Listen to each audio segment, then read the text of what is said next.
우리 같이 한 목소리로 봉독하겠습니다. 요한계시록 13장 14절부터 22절까지 말씀입니다. 자, 시작.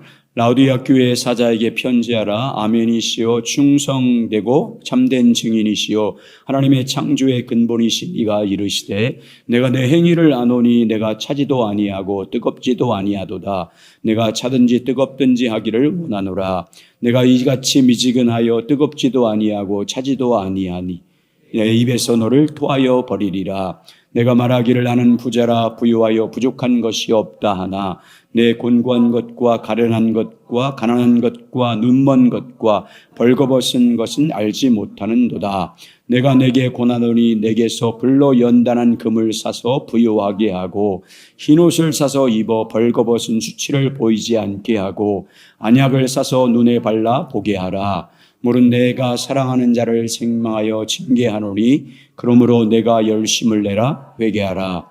볼지어다 내가 문 밖에 서서 두드리노니 누구든지 내 음성을 듣고 문을 열면 내가 그에게로 들어가 그와 더불어 먹고 그는 나와 더불어 먹으리라.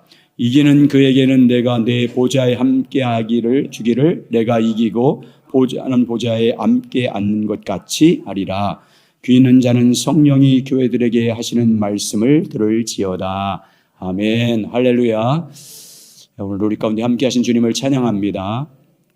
네, 이제 주일날 라디오 교회에 대해서 더 구체적으로 나누겠지만 나중에 오늘은 이제 회복과 부흥을 위한 말씀으로 같이 나누겠습니다.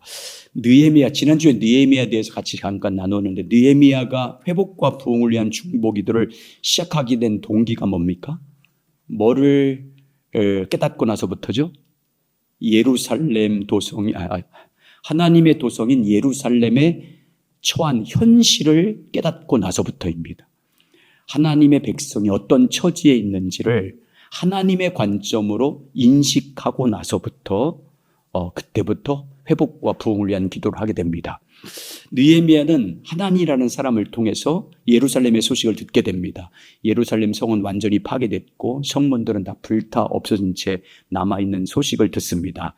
그때 느헤미야는 비로소 자기 백성, 이 예루살렘의 백성들의 안타까운 현실을 인식하게 됩니다. 완전히 무너진 예루살렘 성의 현실을 지각하게 됩니다. 그리고 그때부터 느헤미야는 예루살렘의 안타까운 현실을 인식하고 나서부터 그때부터 하나님께 회복과 예루살렘의 회복과 부흥을 위한 기도를 중보기도를 시작합니다. 금식하면서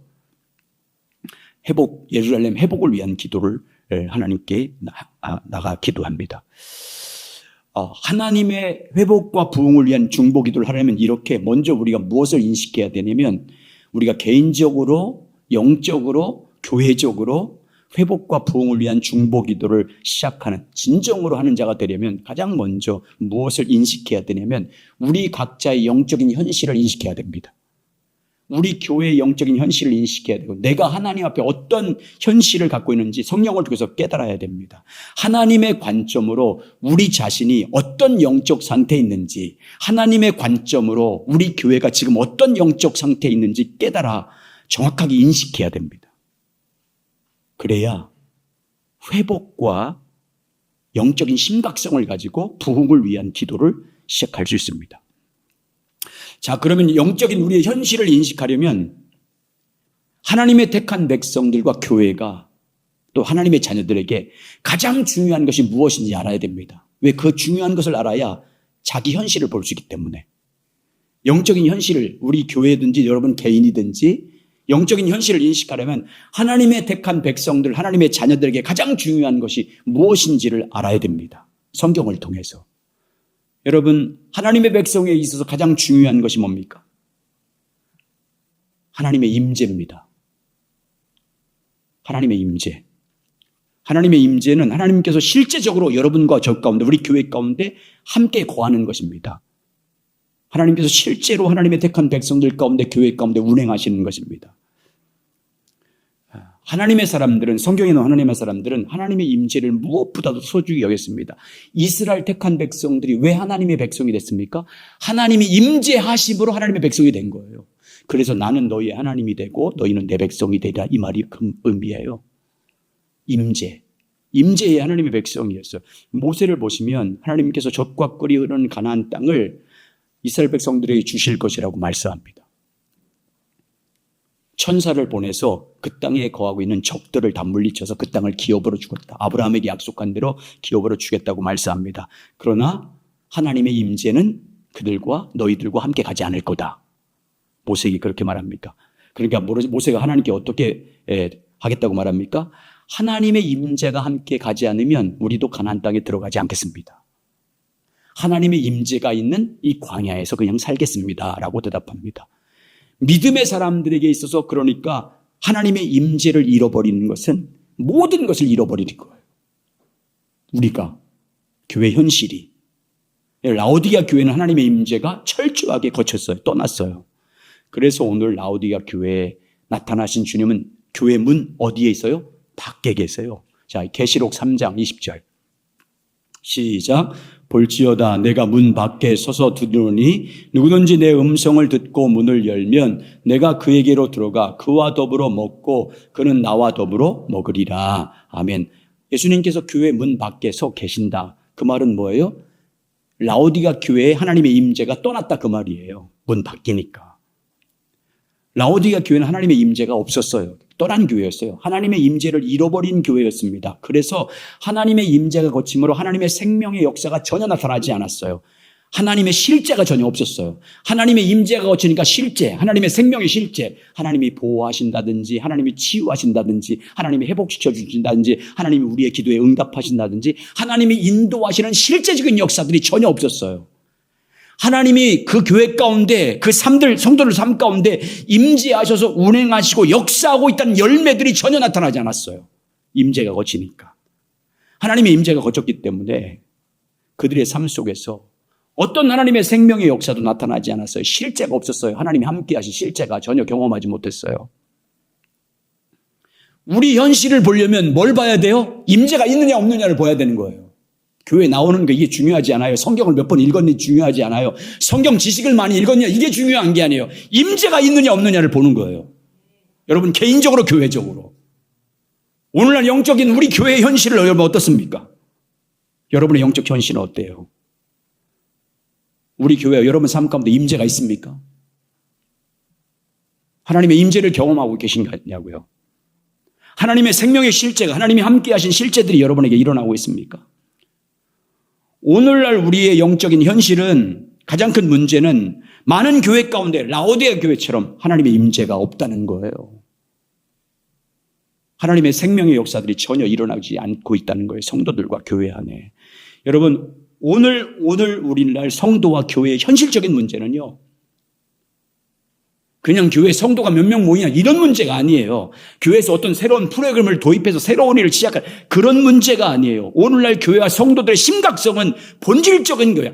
하나님의 임재가 있느냐 없느냐의 문제예요.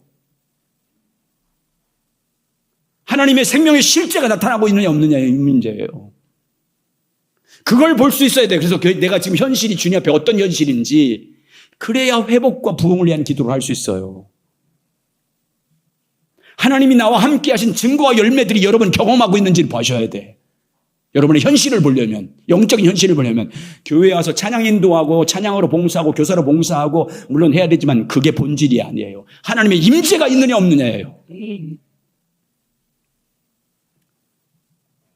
가장 심각한 것은요. 하나님의 임재에 대한 열망이 없다는 거예요. 성도들과 교회가. 하나님에 대한 갈망이 사라지고 있다는 거예요. 하나님의 알기를 갈망하는 열정이 심어가고 있어요. 하나님이 예수 그리스도 생명이신 예수 그리스도를 알고자 하는 열정이 미지근해요. 차갑지도 않고 뜨겁지도 않아. 영생이 뭐라고 주님 말씀했는데 영생이 뭐라고 주님 말씀했어요. 유일하신 참 하나님과 그의 보내신 자 예수 그리스도를 아는 것이 영생이라고 했는데 알려고 하지 않아. 요한복음 17장 13절 읽어보시죠. 시작. 영생은 곧 유일하신 참 하나님과 그의 보내신 자 예수 그리스도를 아는 것이니라. 하나님을 안다는 것은 단순히 교리적으로 지식적으로 아는 걸 말하지 않아요. 성경은 성령의 조명을 통해서 아는 것입니다. 하나님과의 교제를 통해서 내가 경험적으로 그분을 아는 거예요. 하나님과 교제를 통해서 하나님을 실제로 내가 경험함으로 아는 것을 말합니다. 이렇게 하나님을 아는 것은요, 우리의 모든 신앙의 면에서 구원이라든지 성화라든지 영적 전쟁이라든지 순종이라든지 섬김이라든지 모든 기도의 핵심이에요.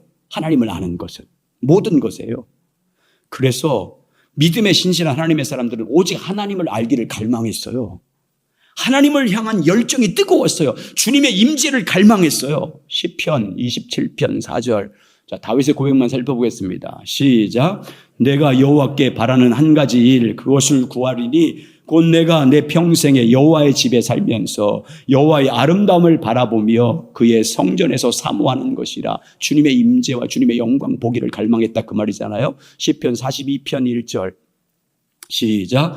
하나님이여 사슴이 시냇물을 찾기에 갈급한 같이 내 영혼이 주를 찾기에 갈급하나이다. 근데 라우디에 교회는요, 하나님에 대한 열정이 없었어요. 타락한 전형적인 특징은요, 안일함이에요. 영적인 안일함. 하나님을 알고자 하는 뜨거움과 차가움이 없는 안일함.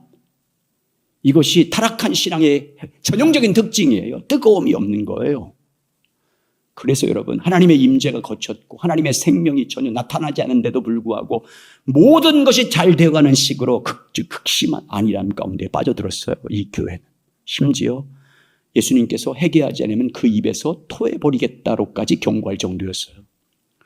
자, 그러면 여러분, 오늘날 우리의 영적인 상태는 어떤지 보십시오. 이런 관점에서, 이런 중요한 관점에서, 이런 영적인 현실에서 정말 내가 하나님의 임재를 얼마나 갈망하고 있는지, 그분을 알기를 사모하는 열정이 얼마나 내가 뜨겁게 있는지, 그냥 종교적인 헌신과 열심이 아니라 그분의 영광을 보고 그분을 알고 그분의 뜻을 알고자 하는 갈망이 있는지,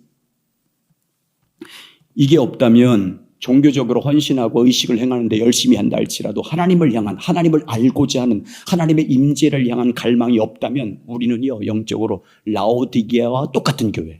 똑같은 성도예요. 이런 갈망이 없으면. 그래서 예수님은 라오디게 같은 오늘날 교회를 향해서 뭐라고 말씀하냐면 이렇게 말합니다. 3장 17절 시작. 내가 말하기를 나는 부자라 부유하여 부족한 것이 없다 하나 내 곤고한 것과 가련한 것과 가난한 것과 눈먼 것과 벌거벗은 것을 알지 못하는도다. 자기를 전혀 알지 못하는 거예요. 여러분, 하나님을 갈망하시기 바랍니다. 하나님의 임재를 갈망하시기 바랍니다. 주님의 영광 보기를 갈망하셔야 돼요. 주님의 뜻을 알고 그 뜻 가운데 동참하기를 갈망하면서 하나님을 갈망하시길 주의 이름으로 축원합니다. 그래서 성령의 조명을 통해서 주님의 임재를 경험하고 주님의 생명의 역사가 나타나는 그런 교회와 성도가 되시길 주의 이름으로 축원합니다. 영적인 현실을 내가 알려면 우리 신앙생활도 중요한 것이 또 있습니다. 그게 뭐냐면 영적인 분별력입니다. 이 분별력이 있느냐 없느냐가 내 현실, 영적인 현실을 볼 수 있는 척도예요. 영적 분별력은 올바른 신앙생활이 무엇인지를 분별하는 거예요. 하나님의 관점으로. 자기 관점이 아니라 하나님의 관점으로 올바른 신앙생활이 무엇인지를 분별하는 거예요. 그런데 영적인 분별력이 어두워졌습니다. 무엇이 올바른 신앙생활인지 몰라요. 분별하지 못해. 성경적인 관점에서 올바른 신앙생활이 무엇인지 전혀 분별하지 못합니다. 영적으로 눈이 어두워서 하나님의 관점으로 올바른 신앙생활이 무엇인지 모르는데 어떻게 신앙생활을 올바로 할 수 있어요? 그런데 라오디게 교회의 심각한 문제는 무엇이었냐면 영적인 분별력이 어두워졌다는 것입니다. 그들의 영적인 눈이 멀었습니다. 그런 교회였어요. 라오디게 교회는 영적인 분별력이 철저하게 어두워진 교회였어요. 영적인 눈이 멀어서 무엇이 올바른 신앙생활인지 전혀 깨닫지 못했습니다. 자기들의 영적인 상태를 전혀 깨닫지 못했어요. 영적인 눈이 멀었다는 것을 전혀, 자신들이 영적인 눈이 멀었다는 그 자체만으로도 깨닫지 못했어요. 그래서 영적으로 헐벗고 가난하고 가련하다는 것을 전혀 보지 못했다라고 주님 말씀하잖아요. 그래서 그들은 하나님의 관점에서 철저하게 가난한 교회였음에도 불구하고 육신적인 부자라는 이유로 그들은 문제가 없다고 생각했어요. 재물을 가지고 있었기 때문에 자신들은 영적으로 신앙생활을 잘해서 하나님이 축복해서 부자가 됐다고 생각했어요.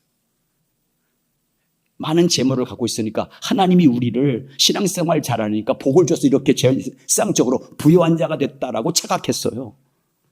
그리고 그들은 영적으로 헐벗은 상태임에도 불구하고 그 사실조차 깨닫지 못했어요. 그리고 반대로 우리는 축복을 받아서 이렇게 잘 살고 있다라고 착각했습니다. 그래서 주님은 영적인 눈이 먼 라우디아 교회를 향해서 뭐라고 하냐면 너희들 영적 분별력을 구해서 안약을 사서 발라서 네 눈이 좀 볼 수 있게 해라. 요한계시록 3장 18절 시작. 내가 너에게 권하노니 내게서 불로 연단한 금을 사서 부요하게 하고 흰옷을 사서 입고 벌거벗은 수치를 보이지 않게 하고 안약을 사서 눈을 발라 보게 하라. 이처럼 영적인 분별력이 어두워지면 무엇이 참된 신앙인지 무엇이 그릇된 신앙인지 전혀 깨닫지 못합니다. 영적인 눈이 멀면 신앙생활이 뭔지 무엇이 참된 헌신인지 어떻게 하는 것이 참된 의인지 어떻게 하는 것이 거룩한 것인지 무엇이 축복인지 무엇이 정말 갈망하며 살아야 되는지 이걸 전혀 하나님 관점에서 분별하지 못해요. 깨닫지 못해요. 여러분 육신적인 소경은 자기가 보지 못한다는 것을 압니까? 모릅니까? 알아요. 육신적인 소경은 자기가 눈을 보지 못한다는 걸 알아요. 근데 영적인 소경들은 자신의 영적인 눈이 멀었다는 걸 몰라요. 육신적인 소경이 그래서 나아 영적으로 보면. 무엇이 참다운 신앙생활인지 모르기 때문에 자신들의 신앙생활을 잘하고 있다고 자각해요. 무엇이 참인지 모르기 때문에 자신이 잘못되어 있다는 사실을 깨닫지 못해요. 그리고 영적인 분별력이 어두워지면 또 하나의 심각성이 뭐냐면 자신의 영적인 상태를 전혀 모르기 때문에 참 신앙생활로 돌아가는 길이 뭔지도 몰라요. 회개를 해야 되는데 어떻게 해야 되는지 몰라. 영적인 심각성을 모르기 때문에 어떻게 돌아가는 것이 회개인지도 몰라요. 그래서 회개를 못해요.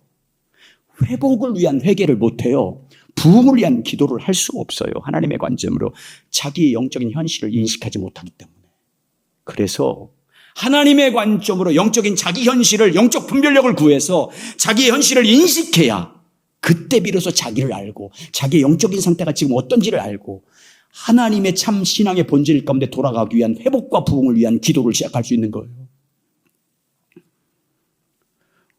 오늘날 우리는 교회 현실을 인식할 때 그리고 우리 각자의 영적인 현실을 인식할 때 우리는 하나님께 기도로 인식할 때 그때 하나님께 기도로 나갈 수 있어요. 하나님께서 성령을 통해서 영적인 눈을 열어주셔서 하나님의 관점으로 내 영적인 현실과 우리 교회의 영적인 현실을 인식하게 될 때, 현실을 인식할 때 그때 비로소 주님 앞에 눈물로 그냥 표면적인 이해가 아니라 인식할 때 그때 비로소 하나님께 엎드려서 회복을 구하는 진정한 기도, 회복하지 않으면 죽는다는 정말 간절함과 갈급함을 가지고 하나님께 절대적인 기도와 부르짖는 기도를 할 수 있는 거예요.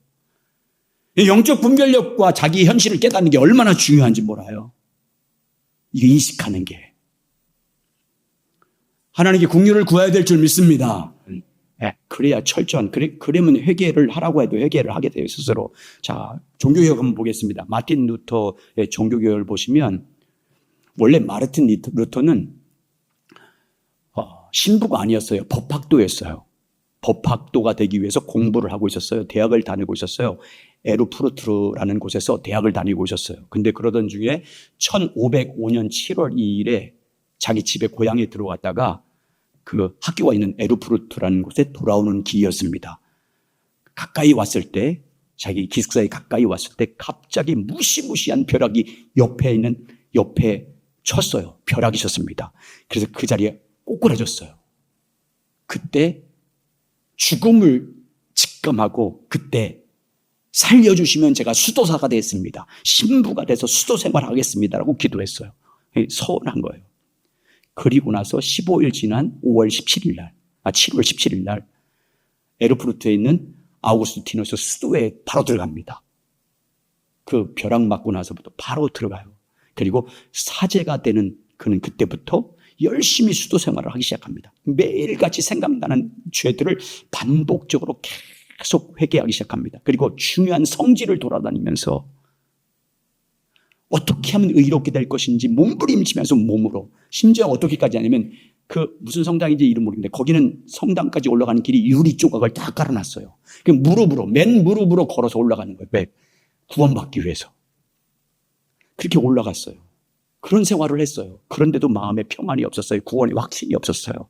그러다가 바울 서신서를 연구하다가 로마서 1장 17절을 만납니다. 오직 의인은 믿음으로 말미암아서 이 말씀을 접하는 순간 구원은 하나님의 의인은 오직 믿음으로 말미암는다는 진리를 발견하게 됩니다. 그리고 나서 성령께서 깨닫긴 그 진리로 말미암아 감격하게 됩니다. 그때 감격한 내용을 이렇게 고백합니다. 거기서 나는 다시 태어난 걸 느꼈고 낙원의 문이 열리고 들어간 것처럼 느꼈다. 성경 전체가 새로운 의미로 나에게 다가왔다. 사도 바울의 이 구절 로마서 1장 17절 말씀은 나에게 천국문이 됐다. 이렇게 고백합니다. 이때 성령님을 통해서 깨닫게 한 그 진리를 통해서 그 진리를 가지고 가톨릭의 암울한 현실을 보게 된 거예요. 그 진리로.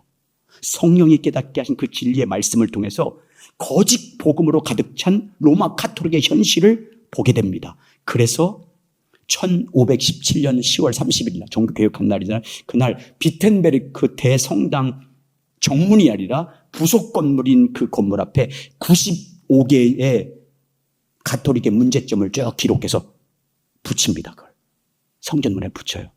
그게 계기가 돼서 종교개혁이 급속도로 전 유럽으로 퍼져나가게 된 거예요. 마틴 루터는 종교개혁을 할 생각이 없었어요. 그런 게 뭔지도 몰랐어요. 그냥 성령이 깨닫게 한 진리로 가톨릭의 현실을 봤어요. 지금 어떤 영적 현실인지, 지금 이 가톨릭 교회와 성도들과 신부들의 상황이 어떠한 현실인지 하나님이 깨닫게 한 진리로 딱 봤더니 너무 문제가 많은 거예요. 그래서 그걸 그냥 기록해서 붙여놨어요. 오직 믿음으로, 오직 성경으로, 오직 은혜로 구원받는 진리를 선포한 것입니다. 그게 도화선이 돼서 종교개혁이라는 거대한 역사가 시작된 것입니다. 곧바로 그는 1521년 1월 3일 교황으로부터 영원히 추방됩니다. 그리고 교황청으로부터 살해의 위협을 계속 받아요. 그때 당시에 후스라는 사람이라는 종교개혁자들이 계속 다 로마 가톨릭에서 교수형을 당했어요. 수많은 사람들이, 수천 명의 사람들이 순교를 당했는데 마틴 루터는 독일에 프레드릭 영주가 있었어요. 그 영주가 지켜줬어요. 끝까지 지켜줬어요. 그래서 살아남았어요. 그래서 종교개혁을 마지막까지 완수할 수 있었어요. 여러분, 영적인 현실을 성령을 통해서 인식할 때 그때 회복되는 거예요. 그때 부흥이 시작되는 거예요.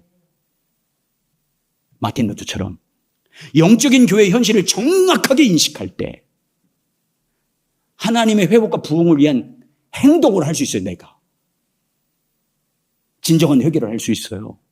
진정한 신앙생활로 돌아가는 기도를 시작할 수 있고요. 하나님의 전심을 찾는 기도를 시작할 수 있어요. 결국 회복과 부흥을 위한 기도와 헌신은요, 하나님의 은혜로만 가능한 거예요. 왜? 성령이 열어서 보게 해야 되기 때문에. 하나님의 국류를 위한 기도는요, 성령께서 우리 영적인 현실을 인식할 수 있도록 보여주셔야 되는 거예요. 성령께서 오늘 한국교회 현실과 우리 교회 현실과 나의 영적인 상태를 깨닫게 하셔야, 그래야 우리가 그때 우리 교회가, 우리 개인이, 우리 한국교회가 회복과 부흥을 위한 기도를 할 수 있어요. 그래서 은혜 구하셔야 됩니다. 아멘. 하나님 앞에서 영적인 눈을 성령께서 열어주셔서 우리 교회의 현실을 볼 수 있게 해달라고 간구하셔야 됩니다. 영적인 분별력을 간구해서 우리 교회와 우리 자신의 현실, 영적인 현실을 볼 수 있어야 돼요. 그냥 종교적, 다음 주에도 구체적으로 다음 주에 계속해서 말씀드리겠지만 그냥 종교적인 의식을 행하는 것을 통해서 그것이 마치 내가 신앙의 본질 가운데 신앙생활을 잘하고 있다는 착각을 가지고는 안 됩니다. 성경에서 하나님의 관점으로 볼 때 신앙의 본질이 무엇인지 다시 한번 반복할 거예요. 신앙의 본질이 무엇인지 성경에서 말하는지 하나님의 관점으로 정말 신앙의 본질이 무엇인지를 알고 그 본질 가운데 교회가 있는지 내가 그 본질 가운데 살고 있는지를 봐야 자기를 볼 거 아니에요. 성경이 말하는 신앙의 본질이 뭔지를 기준을 딱 갖고 있어요. 그 기준으로, 그 진리의 눈으로 나를 봐야, 우리 교회를 봐야, 우리 교회 예배와 모든 것을 봐야 빗나간 것이 뭔지 잘못된 것이 보이잖아요. 그러면 여러분 그때부터 주님 앞에서 회개하고 기도하게 될 줄 믿습니다. 그렇게 기도하기 시작하는 거예요. 그래서 여러분 오늘 기도할 때 주님 우리 교회 가운데 여러분 개인 가운데 성령님 영적인 눈을 열어서 현실을 볼 수 있게 해 주십시오. 주님의 진리의 눈으로, 성령이 가르친 그 진리의 눈으로 내가 지금 하나님의 임재 가운데 있는지, 영적 분별력을 가지고 올바른 신앙생활이 뭔지, 참된 믿음 생활과 봉사가 무엇인지를 지금 알고 있는지 볼 수 있도록 보여달라고 간구하셔야 됩니다. 그래서 정확한 현실을 인식하고 회복과 부흥을 위한 기도가 살아나길 주의 이름으로 축원합니다. 하나님 앞에서 회개하면서 다시 한번 국률이 풍성하신 주여, 느헤미야처럼 간구하나이다. 다시 한번 예루살렘 성을 회복시켜 주십시오. 다시 한번 부흥을 주십시오. 간구했던 것처럼 다니엘처럼, 다니엘을 똑같이. 근데 그들의 기도는요, 다음 주에 나누겠지만 똑같이 이렇게 기도해요. 주여, 저 백성들의 죄를 용서해 주십시오. 그렇게 하나요? 자기가 죄를 짓지 않았는데, 자기는 진리 가운데 바로 섰는데, 주여, 우리라 그래, 우리. 남의 비판하지 않아요. 하나님의 성령을 통해서 현실을 보면 교회를 절대 비판하지 않아요. 왜? 우리도 그 몸이기 때문에. 우리 죄를 용서해 주십시오. 우리가 잘못했습니다. 우리를 긍휼히 여겨 주십시오. 이렇게 기도하는 거예요. 현실을 성령을 통해 인식하면 이렇게 기도해요. 근데 표면적으로 이해하면 비판해요. 주여, 저들의 죄를 용서해 주십시오. 주여, 저들이 잘못했습니다. 이렇게 되는 거예요. 성령을 통해서 하나님 우리의 현실과 교회의 현실을 볼 수 있길 주의 이름으로 축원합니다. 그래서 하나님의 자비와 긍휼을 베푸시는 그 주님 앞에 우리가 다시 한번 주님 앞에 엎드리고 긍휼을 구하면 오늘 찬양처럼 다시 한번 부흥을 줄 믿습니다. 다시 한번 회복시켜 줄 믿습니다. 여러분 개인적으로 성령께서 여러분 가운데 심령의 뜨거운 불을 활활 타오르도록 성령이 역사할 줄 믿습니다. 이런 부흥을 소망합니다. 이런 회복이 우리 교회 가운데 일어나길 주의 이름으로 축복합니다.